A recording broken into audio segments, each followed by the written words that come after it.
ছাত্ৰীসকল বিভিন্ন বিভাগৰ ছাত্ৰ-ছাত্ৰীসকল আৰু আজি প্ৰথমবাৰৰ বাবে আনুষ্ঠানিকভাৱে উপস্থিত হোৱা নৱাগত ছাত্ৰ-ছাত্ৰীসকল ভাষণ দিবলৈ সন্মতি জনোৱাটো খুব সহজ কিন্তু যেতিয়া বক্তব্য ৰখাটো সেই তুলনাত খুব মই ভাবোঁ ইমান সহজ কাম নহয় তথাপিও নতুনকৈ ভাৰ গ্ৰহণ কৰা কাৰ্যকৰ্তাসকলৰ এই চেগতে মই তেওঁলোকক ধন্যবাদ জনাব বিচাৰিছোঁ আৰু শুভেচ্ছা জ্ঞাপন কৰিব বিচাৰিছোঁ খুব কম সময়ত তেওঁলোকে এই গোটেইখিনি কাম কৰি আজি এই অনুষ্ঠানটো সফলভাৱে অনুষ্ঠিত কৰিবলৈ সক্ষম হৈছে 2011 চনত কিছু উদ্যমী আৰু দূৰদৰ্শী শিক্ষকসকলে এই সন্মিলনে আৰম্ভ কৰিছিলে আৰু আজিৰ দিনত এখোজকৈ এই সন্মিলনে সফলভাৱে আগবাঢ়ি গৈ আছে আৰু এই যাত্ৰাত বহু ছাত্ৰ-ছাত্ৰীয়ে সহযোগ কৰি ধুনীয়াকৈ আৰ্জি থকা সময়খিনি মিলা প্ৰীতিৰে ভোজ ভাতেৰে আৰু অসমীয়া সমাজখনক কি ধৰণে সজীৱ কৰি ৰাখিব পাৰে সেইবাবে চেষ্টা কৰি আহিছে আৰু মই আশা কৰিছোঁ যে আগন্তুক দিনত এই এই এক্সিকিউটিভসকল কাৰ্যকৰী সদস্যসকলৰ লগত আপোনালোকে মিলি যাতে আগন্তুক অনুষ্ঠানবোৰত সহযোগ কৰে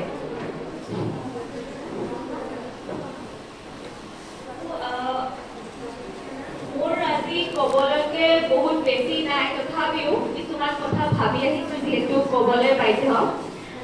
আমি আমাৰ এএছএফ আৰু আমাৰ সম্বন্ধটো চাৰিটা খুঁটাত আধাৰিত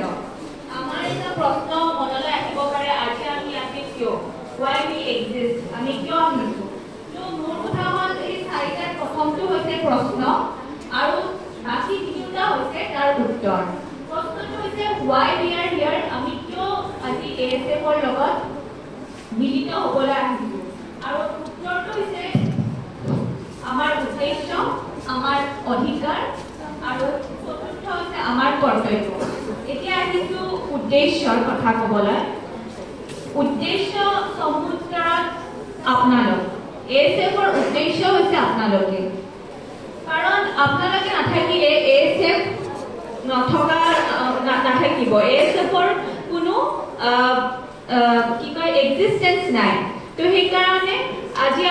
একত্ৰিত হৈছোঁ এই নৱাগত আদৰণি সভাটো আজি আমি অনুষ্ঠিত কৰিছোঁ আপোনালোকৰ বাবে এই কথাটো যাতে আপোনালোকে আজি বুজি পায় আৰু আমি সকলোৱে অসমীয়া আজি এই সভাখনত আহিছোঁ বা এএছএফ আছে বুলি যে আমি অসমীয়া হৈছোঁ তেনেকুৱা নহয় কিন্তু এটা আঙুলি দি আপুনি একো কৰিব নোৱাৰে এটা আঙুলি দি আপুনি ঘিউটো ওলাব পাৰিব পাৰে কিন্তু ভাত খাবলৈ 5টা আঙুলিয়ে লাগিব সেইকাৰণে আমি আজি একেলগে আহিছোঁ কিবা এটা কৰাৰ ইচ্ছা আছে আমাৰ কৰি আহিছে আমাৰ আগৰ গৱেষক ছাত্ৰ-ছাত্ৰীসকলে আৰু বৰ্তমানৰ এক্সিকিউটিভসকলে কৰিছে আৰু আমি আশা কৰিছোঁ ভৱিষ্যতত আপোনালোকেও নতুন নতুন পৰিকল্পনা আনি কিছুমান বিশেষ কাম যাতে কৰি যায় লগতে আমি উদাহৰণস্বৰূপে মই বেংগালুৰু আছামিজ এছ'চিয়েশ্যনৰ বিষয়ে ক'ব বিচাৰিম আপোনালোকে শুনিছে বহু ঠাইত এনেকৈ এছ'চিয়েশ্যন আছে বেংগালুৰু আছে কলকাতাত অসমীয়াসকলে কলকাতা এছ'চিয়েশ্যন কৰিছে কিন্তু সকলোৱে কিবা না কিবি কাম কৰি আছে তো তেওঁলোকৰ পৰাও আমি অনুপ্ৰাণিত হ'ব লাগে আৰু ছাত্ৰ শক্তি এয়া বহুত আমি বহুত শক্তিশালী হয় এই কথাখিনি আমি আন্দোলনৰ সময়তহে বুজি পাওঁ কিন্তু বাকী সময়ত আমাৰ কৰ্তব্য আৰু আমি নিজৰ কামখিনি সুকলমে পালন কৰাটো আমি ইমান মন নিদিওঁ কিন্তু আমি আশা ৰাখিছোঁ গোটেই বছৰটো যাতে অনুষ্ঠানবোৰ হৈ থাকক আৰু আপোনালোকে সহযোগ কৰি থাকিব আহিছোঁ এতিয়া অধিকাৰ দ্বিতীয়টো অধিকাৰ কি গণতান্ত্ৰিক অধিকাৰৰ কথাই কম অধিকাৰ দায়িত্ব লোৱাৰ মই দায়িত্ব ল'ব বিচাৰিছোঁ মোৰ অধিকাৰ আছে দায়িত্ব ল'বৰ বাবে সেইকাৰণে তোমালোকে নাভাবিবা যে নতুন আহিছোঁ কাক সুধিম বাইদেউহঁতে আছে এক্সিকিউটিভছ আছে সকলো সময়ত যিকোনো ধৰণৰ দায়িত্ব গ্ৰহণ কৰাৰ বাবে আগবাঢ়ি আহিবা অধিকাৰ আছে সাহিত্য চৰ্চাৰ তোমালোকে অৱগত নাই আজি তোমাক এই অনুষ্ঠানৰ দ্বাৰা অৱগত কৰা গ'ল যে বছৰত আমি 2টা মেগাজিন আমাৰ ইয়াতে ওলোৱা হয় আৰু এটি ভূপেন হাজৰিকাৰ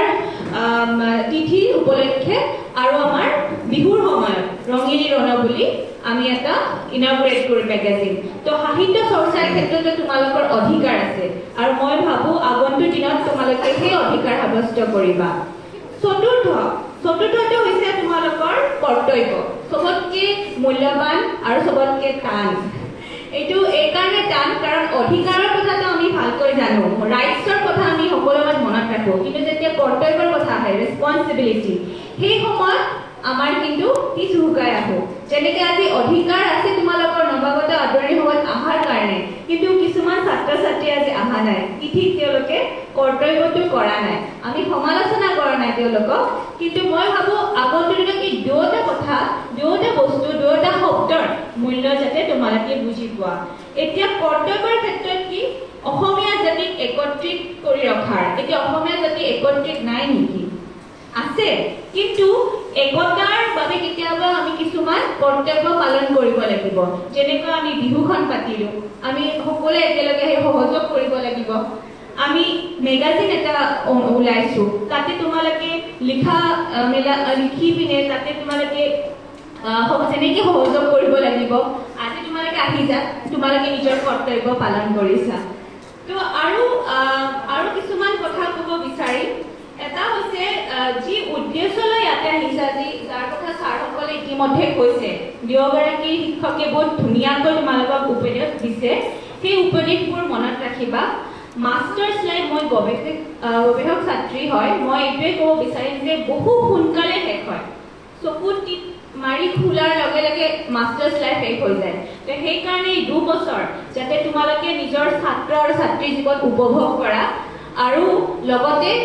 পঢ়া শুনাৰ লগতে যিমান পাৰা অসমীয়া সংস্কৃতিৰ চৰ্চা বিশ্ববিদ্যালয়ৰ বাকী যিবোৰ অনুষ্ঠান আছে তাতে তোমালোকে যাতে কৰা বিশেষ আৰু একো নকওঁ